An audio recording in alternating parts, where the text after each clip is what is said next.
So everyone is highly welcome to the island, and it's very important to come and visit or to come and touch this soil, because this was the last soil in the Gambia where our ancestors touched. From here, they were directly transported to America. So a lot of sad events were happening here during the days of the Atlantic slave trades. And millions of human being souls still remain on this island, but the bodies disappeared. So when we come to the history of this island, according to the history, this island was 6 times bigger as how it is located today. So today the island is wasting away by the river. That's why many parts of this island and many of their slave precincts are all taken by the river now. So, and the first Europeans to arrive on this island, it was the Portuguese. They arrived here in 1456. And the Portuguese were here till one of their famous explorer, who was named after Andrew, died on this fort, and he was buried on this fort. And the name of this fort, it was named after him. They call it St. Andrew's Island.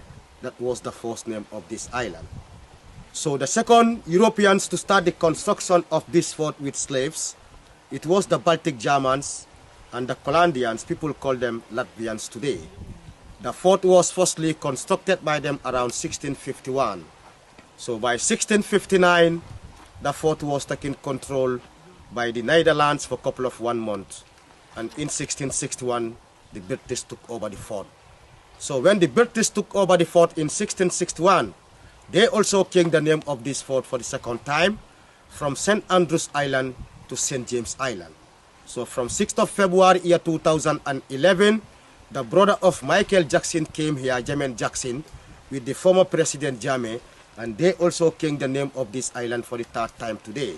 Now it is from St. James to Kunta Kinteh Island, because Kunta Kinteh was Mandinka slave warrior who was captured in the village of Jufure, and he was transported to San Domingo for a couple of fortnights.